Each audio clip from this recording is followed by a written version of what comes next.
السلام عليكم ورحمة الله وبركاته. ازيكم يا حبايبي؟ عاملين ايه؟ صباحكم مشرق بنور الله. اللهم صل وسلم وزد وبارك على سيدنا محمد في كل نفس ووقت وحين وفي الملأ الأعلى إلى يوم الدين. ايه رأيكم في الجمال ده يا حبايبي؟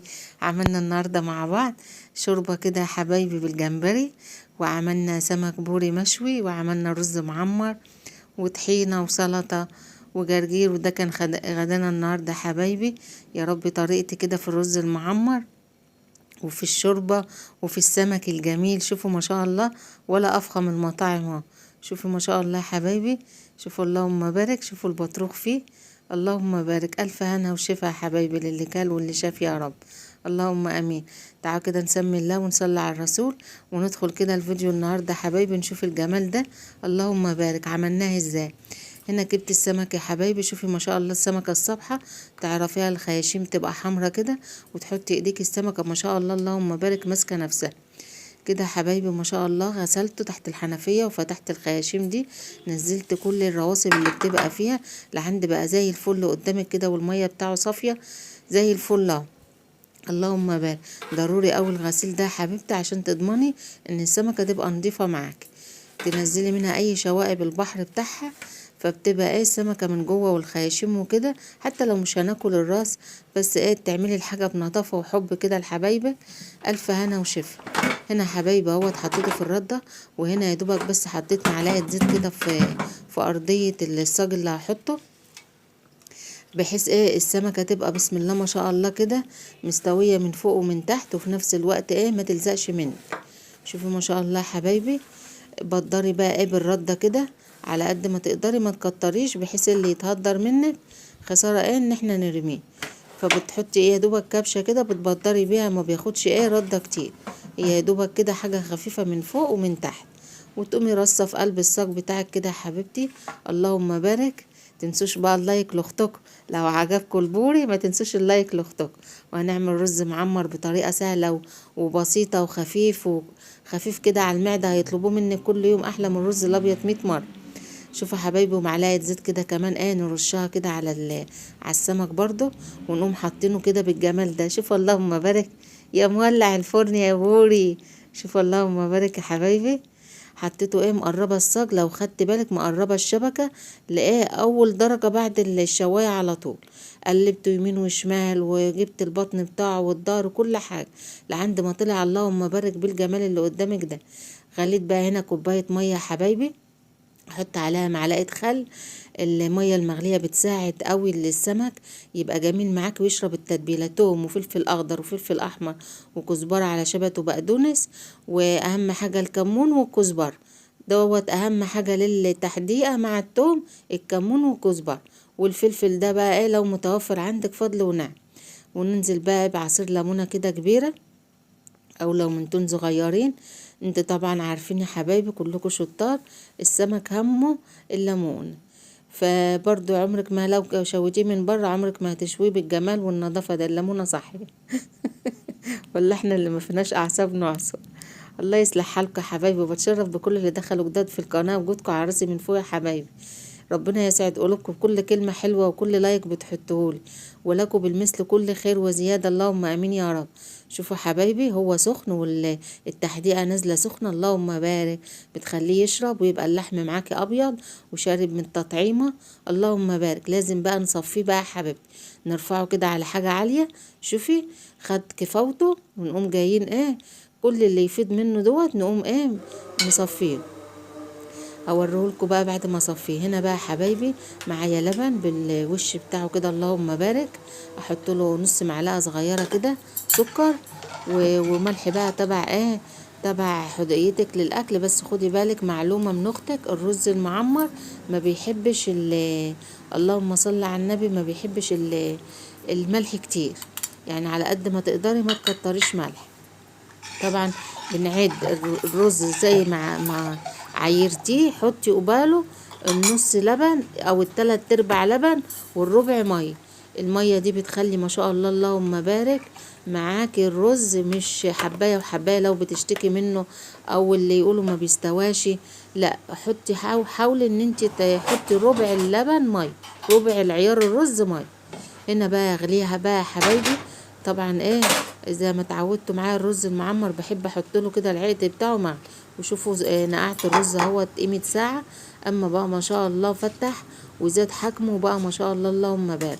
نحاول بقى نملى كده البرامات معانا، نسيب قيمه عقله صباع، ونقوم جايين مسميين الله كده بسم الله يا هادي الهدى يا رب. يجعل صباحكم هادي ونادي زي اللبن الحليب، زي قلوبكم حبايبي يا رب. تحاولي تحطي كده العقد بتاع الرز قيمة عقلة صباع.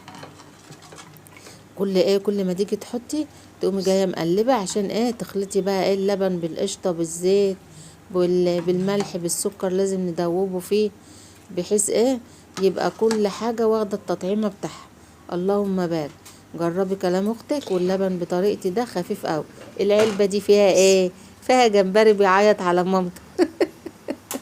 جمبري بلدي كده صغير، ما اقولكوش يطلع عيني على ما طلعت منه الكميه دي. هنعمل بقى شوربة شوربة جمبري اللهم بارك.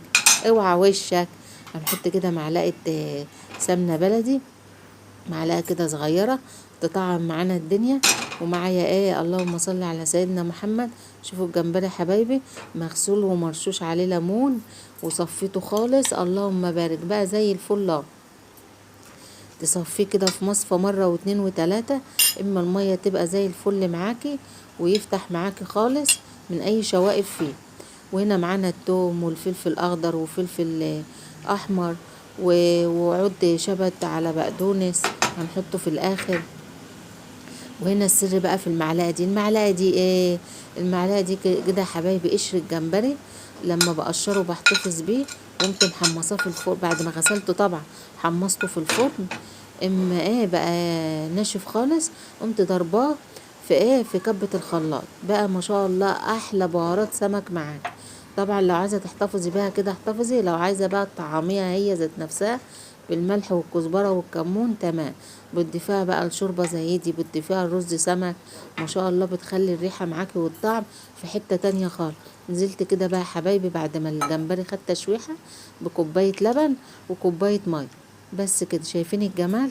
ولا كريمه ولا دقيق ولا اي حاجه، ما شاء الله طعم وريحه اللهم بارك. تعملوا كده بطريقتي وتتهنوا بيه يا رب. يا دوبك كده هياخد غلوه ونقوم جايين طافين على ده بلدي ما بيستحملش سوا وصغير كمان. شايفين يا حبايبي؟ يا دوبك نزلنا بعود الشبت نقوم جايين طافين عليه بس كده. شوفوا الجمال ده، قمر يا ولاد اللهم بارك. شوفوا الرز بقى زي الفل. هنا بقى نخش بقى لازم بقى نحلي، نعمل البسبوسة كده يا حبايبي. مقادير 10/10 ان شاء الله. النص كيلو بسبوسة تجيبيه كده سميد من عند العطار، حطيت عليه معلقتين جوز هند، حطيت عليه معلقتين اللهم صل على النبي معلقة صغيرة كده من بيكنج باودر، احط عليه معلقتين شربات تقيل، احط عليه حوالي نص كوباية سمنة بلدي او سمنة علب اللي يريحك، بس تبقى من العلبة. وطبعا يا حبذا لو معلقتين سمنة بلدي كده يطعموها معاكي، وكوباية الا ربع من اللبن كده. حبيبتي قلبت جوز الهند برشة الملح بمعلقة صغيرة بيكنج باودر، وانزل عليه بنص كوباية من السمنة من العلبة، مش مسيحاها ولا حاجة، بس كانت بره التلاجة. واهم حاجة وندهن برضو الصينية اللي هنحط فيها. النص كيلو بياخد حوالي من 28 مقاس 28 ل30 تبع سمكك انت فيها يا حبيبة قلبي. ننزل بقى بالسمنه اهو، نقوم باسين بقى البسبوسه بس بقى على قد ما تقدر. معلقتين اهو زي ما قلت لك شربات تقيل من بتاع الكنافه، ده كان شربات الجلاش اللي كنا عاملينه مع بعض. معلقتين كده كبار يكونوا شربات تقيل. او ما عندكيش شربات تقيل حطي معلقتين كلوكوز، المتوفر عند معلقتين عسل ابيض. 3 اختيارات اهو، اللي متوفر عندك فضل ونعم. يملى بيوتكم خير وستر وصحة وراحة بال من الرحمن اللهم امين يا رب. تهدي اولادنا وتنجحهم وتبارك لنا فيهم وتشفي مريضهم اللهم امين امين امين يا رب العالمين. وتنصر كل مظلوم يا رب، وتنصر اخواتنا في فلسطين اللهم امين يا رب. كده حبايبي بنبس جامد اهوت زي ما انت شايفه، بدل لسه محطناش اللبن، بس براحتك خالص. شوفوا يا حبايبي اللهم بارك. بعد ما بسينا كده بقى بنقوم جايين نشرب كده، بنشرب كل السميد بالمادة الدهنية اللي معانا، فبيديكي في الاخر بسبوسة اللهم بارك. وانا رحت فين؟ تصدقوا ان انا خدت الطبق مش قادرة اقف، قعدت بيه ونسيت الكاميرا مفتوحة. سامحوني بقى يا حبايبي، معلش. الحمد لله، خدتش بالي خالص والله. خير الحمد لله. ابص بقى جامد كده يا حبايبي، واقوم راجعه حاطه بقى كوبايه الا ربع من اللبن. حبذا طبعا لو يكون اللبن دافي، يعني ما تطلعوش من التلاجة، تقومي حاطاه كده على طول كده يا حبايبي. هدهن بقى الصينيه، واقوم جايه نازله بقى بالسميد فيها. كل متوفر عندك، عايزه تسيبها ساده تمام، عايزه تحط لها اللهم صل على النبي سوداني تمام، المتوفر عندك فضل ونعمه يا حبيبي. ما تقفيش على حاجه، بس يعني هي بتبقى تطعيمه البسبوسه بتعمل السوداني حاجه، واللي هي الساده حاجه. اللي متوفر عندك بنص كيلو سميد من العطار، هتعملي احلى صينيه ما شاء الله. هترمي معاكي اكتر من كيلو بسبوسه. لو هتشتريها من بره شوفوا اللهم بارك هتبقى بكام. يلا ظهري يا داليا بقى، ربنا يهديك. هنا بقى يا حبايبي اهو دهنت الصينيه وبسيت السميد خالص. انزل بقى عليها باللبن. شوفوا يا حبايبي بوريكم انها بتتلم ازاي. اسمي الله بقى واقوم نازله باللبن. مجرد ما حطيت اللبن انت بتلمي بس المكونات. شوفي يا حبيبتي بنلمها بس كده، احنا ما بنعجنش. كل ما بتعجني كل ما بتنشف معاك، يدوبك بنلم بس. شوفوا الجمال اللهم بارك.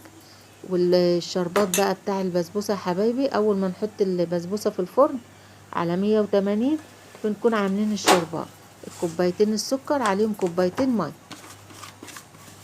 بس كده يا حبايبي، عشان البسبوسه بتبقى عايزه شربات خفيف مش تقيل زي اللهم صل على النبي، زي الكنافه والجلاش والحاجات دي.